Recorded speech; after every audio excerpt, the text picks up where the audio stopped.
Welcome to Slow American English, the podcast for learners of American English. I'm your host, Karen Tolliver.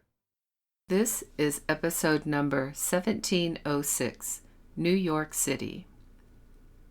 The original inhabitants of what is now New York City were the members of the Lenape Native tribe. Early in the 16th century, European explorers began to arrive in North America and set up trading posts and forts. They founded their first permanent civilian settlement in 1624.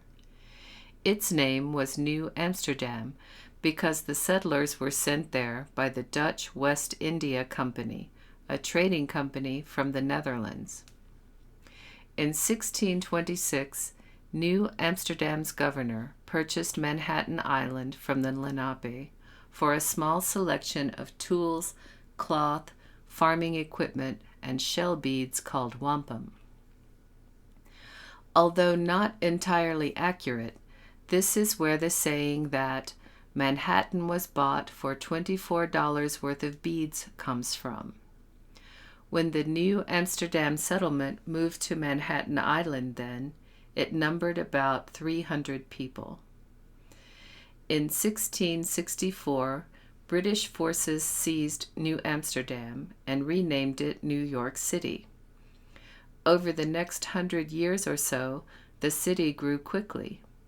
New York and the other trading posts and forts in the area would all eventually combine to form the colony of New York.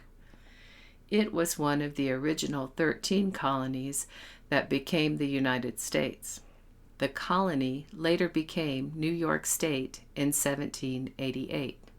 When the Declaration of Independence was signed in 1776, British forces quickly seized control of the city again, despite the resistance. They used it as a military base until 1783, when the Revolutionary War ended. Then, in 1785, New York City became the capital city of the USA. It was the national seat of government until 1790, when it moved to Washington, D.C. And, just so you know, the capital of New York State is Albany. Throughout the 1800s, New York City grew quickly. Thousands of immigrants from all over the world poured into the city. The Statue of Liberty opened in 1886. The port continued to be very important to the new nation. City streets, a water system, subways, and other infrastructure were built. Municipal agencies, such as a police department, were established too. Up till now, New York City was located just on the island of Manhattan. In 1898, 4 other surrounding cities, Queens, the Bronx, Staten Island, and Brooklyn, combined with Manhattan into one giant New York City.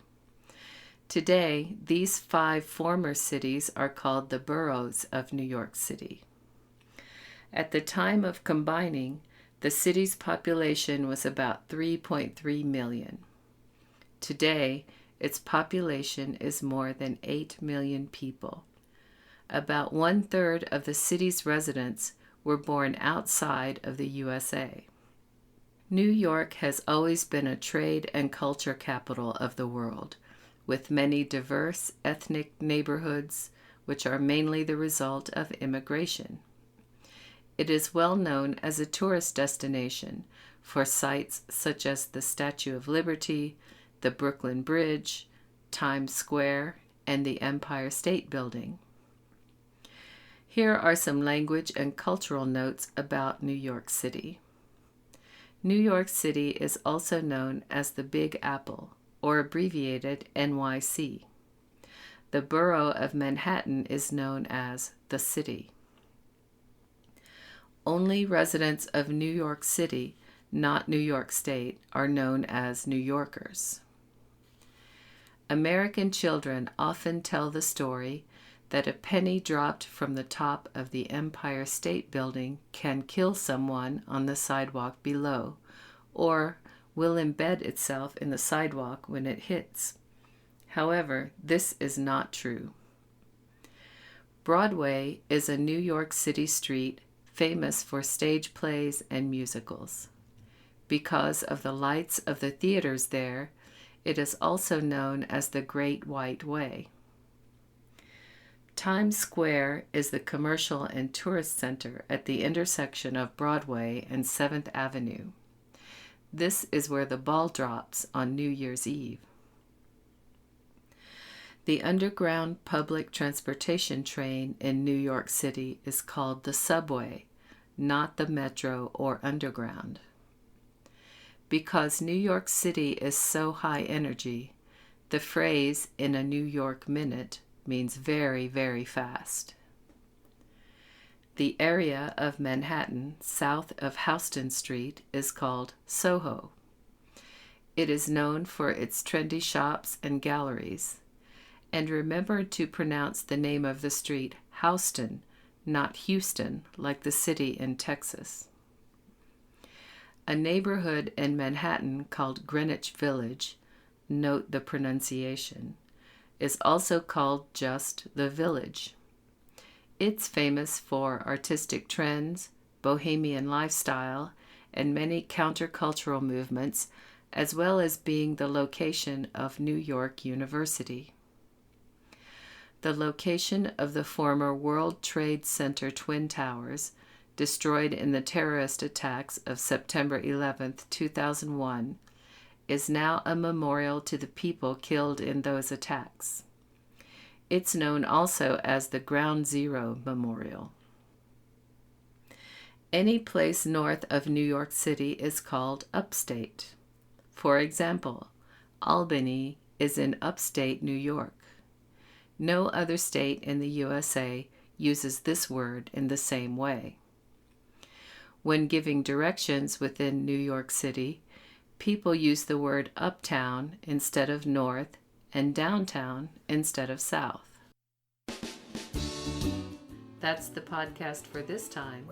Slow American English is written and produced by Karen Tolliver. Copyright 2017. Visit www.slowamericanenglish.net for a free transcript of this podcast. There, you can also buy downloads of exercise worksheets, workbooks, and natural speed recordings. Just click on the Slow American English shop link. Subscribe to Slow American English for free via iTunes. Theme music for this podcast is written and performed by S.W. Campbell and used by permission. The opening theme song is Junie Says. The ending music is Beans and Dirty Rice. Find these songs and more music by this artist at www.soundclick.com/SWCAMPBELL. This has been Slow American English. I'm Karen Tolliver. Thank you for listening.